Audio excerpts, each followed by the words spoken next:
안녕하세요, 똥물리의 에디입니다. 게이밍 헤드셋은 취향 차이가 크다고 하지만 사실 사람들이 중요하게 보는 포인트는 비슷합니다. 오래 써도 편한 착용감, 사프를 위한 공간감처럼 말이죠. 그런데 음악 감상이 메인이고 게임을 가볍게 즐기는 이런 유저들에게는 게이밍 헤드셋이 조금 아쉽게 느껴질 때가 있습니다. 게임 성능은 괜찮은데 막상 음악을 들어보면 뭔가 답답하거나 밋밋한 느낌이 있거든요. 그래서 오디오에 관심 있는 분들은 게임용 헤드셋과 음감용 헤드셋을 따로 구비하는 경우도 많았습니다. 그런데 최근 에이수스가 꽤 흥미로운 제품을 하나 출시했습니다. 단순히 게임만을 위한 헤드셋이 아니라 듣는 재미 그 자체를 노린 제품, 에이수스 ROG 키타라입니다. 제가 시작부터 음감용이니 어쩌니 이야기를 한 이유가 다 있습니다. 대부분의 게이밍 헤드셋은 사운드 플레이를 위해 차음에 집중하다 보니 조금 답답한 구조를 사용하는 경우가 많아요. 그런데 이 친구는 이어컵 부분이 아주 시원하게 뚫려있죠. 바로 오픈형 구조를 채택했습니다. 덕분에 일반적인 게이밍 헤드셋과는 다르게 훨씬 탁 트인 공간감과 개방감 있는 사운드를 들려줘서 음악 감상용으로도 꽤 매력적인 성향을 가지고 있다는 거죠. 게다가 오디오에 관심 좀 있으신 분들은 들어보셨을 그 브랜드 하이파이맨과 협업해서 무려 100mm 평판형 드라이버를 탑재했죠. 사실 이 하이파이맨 제품 자체는 출시가 조금 아쉽다는 말도 있긴 한데 그런 부분에 또 에이수스가 보완을 해주니까 조금 더 대중적으로 접근하기 좋은 조합이라는 생각이 들었습니다. 제가 이걸 일주일 정도 직접 써봤는데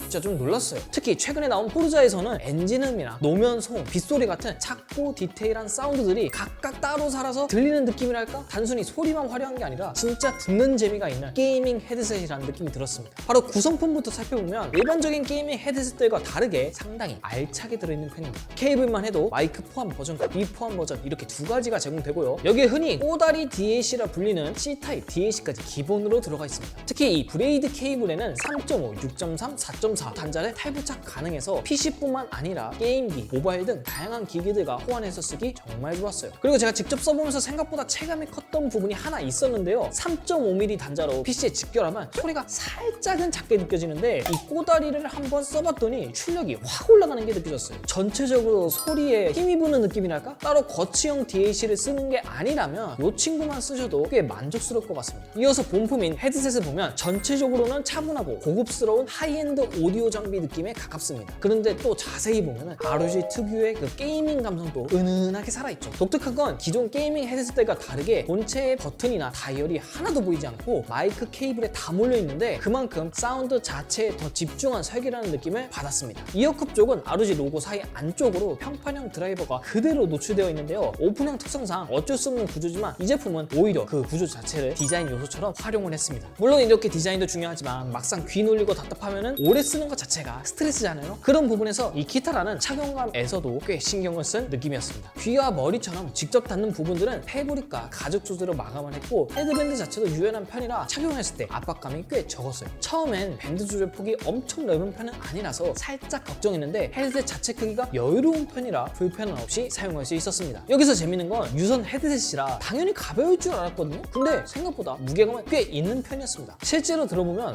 생각보다는 묵직한데? 이런 느낌이 들죠. 하지만 막상 착용해보면 헤드밴드가 무게를 넓게 분산해줘서 체감상 그렇게 부담스럽지는 않았습니다. 물론 이 무게에는 그럴만한 이유가 있는데요. 일단 평판형 드라이버는 소리를 내는 진동판 앞뒤로 크게 자석이 들어가는 구조입니다. 게다가 드라이버가 큰 만큼 자석도 같이 커지기 때문에 사운드를 위해 무게를 살짝 희생했다 이렇게 보시면 될 것 같아요. 그리고 관절 부분도 보면은 틸트와 스윕을 지원을 해가지고 목에 걸어둘 때 생각보다도 편했고 두상에 맞게 자연스럽게 밀착되는 느낌이 좋았어요. 추가로 이어 패드는 기본 패브릭 인조 가죽 조합, 요거 외에도 부드러운 벨루아 재질까지 추가로 제공하니까 안경 쓰시는 분들도 비교적 편안하게 사용할 수 있을 것 같습니다. 개인적으로는 벨루아 이어패드 쪽이 착용감은 더 마음에 들었는데 대신 먼지가 조금 더 잘 무는 느낌이라 관리는 살짝 필요해 보였어요. 짧게 정리를 하자면은 무게 자체는 있는 편이지만 그 무게를 잘 분산해주는 설계와 편안한 착용감 덕분에 장시간 사용하기에도 꽤 괜찮은 헤드셋이었습니다. 다음은 제가 그렇게 극찬했던 음질입니다. 바로 테스트 결과부터 보시죠. 전체적으로는 하완 타겟에서 크게 벗어나지 않는 안정적인 성향의 오픈형 특유의 개방감이 더해진 느낌이었습니다. 물론 오픈형 특성상 저음이 엄청 강하게 때려주는 스타일은 아니다 보니 빵빵한 저음을 선호하는 분들에게는 조금 심심하게 느껴질 수도 있을 것 같아요. 그리고 재밌는 건 이어패드에 따라서도 소리 성향 차이가 꽤 느껴졌다는 점인데요. 기본 장착된 패브릭 가죽 조합과 동봉된 벨루아 이어패드를 비교해보면 중고음역대 느낌이 꽤 달라집니다. 그래서 두 가지 모두 직접 써보시고 본인 취향에 맞는 쪽으로 선택해서 쓰시는 거를 저는 추천드려요. 실제로 제품을 받고 약 일주일 정도 사용을 해봤는데 일단 일반적인 게이밍 헤드셋과는 지향점이 꽤 다르다는 느낌이 컸어요. 경쟁 FPS처럼 사플의 모든 걸 몰아준 그런 느낌보다는 사운드 경험이 풍부한 스토리 중심의 싱글 게임에서 진가가 훨씬 더 잘 드러났습니다. 단순히 게임을 플레이하는 게 아니라 그 공간 자체를 경험하는 느낌이었죠. 한마디로 정리해보자면 좋은 설계와 튜닝으로 듣는 재미를 제대로 살린 게이밍 헤드셋에 가까웠어요. 물론 제가 지금까지 극찬만 늘어났지만 아쉬운 점도 분명히 있었습니다. 첫 번째는 무게입니다. 착용감 자체는 정말 좋은 편이지만 결국 절대적인 무게 자체가 있다 보니 장시간 사용하면 목이 조금 뻐근했어요. 물론 제가 주말에 이걸 거의 8시간 가까이 쓰긴 했습니다만 에어컨도 그 정도 쓰면 귀 아파요. 아니 근데 포르자 호라이즌 6 나왔는데 그걸 참아?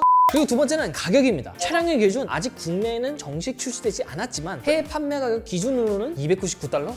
쉽지 않습니다. 응감용 장비 기준이라면 납득 가능한 가격대라는 생각도 들지만 단순히 게이밍 헤드셋으로 접근한다? 확실히 부담스러운 가격이죠. 이렇게 지금까지 에이스 ROG 키타라 같이 한번 살펴봤는데요. 요즘 게이밍 헤드셋 시장에서도 단순히 사플 중심이 아니라 듣는 재미 자체를 중요하게 보는 흐름이 생기고 있어요. 키타라는 여기에 오픈형 구조와 평판형 드라이버까지 더해서 훨씬 몰입감 있는 사운드를 들려주는 제품이었습니다. 단순히 게임 소리를 듣는 걸 넘어서 게임 속 공간 자체를 더 깊게 경험하고 싶은 분들이라면 꽤 만족스럽게 사용할 수 있는 헤드셋이 아닐까 싶습니다. 그럼 저는 똥물리 에디였고요. 다음 시간에 더 재밌는 영상으로 돌아오도록 하겠습니다. 빠이!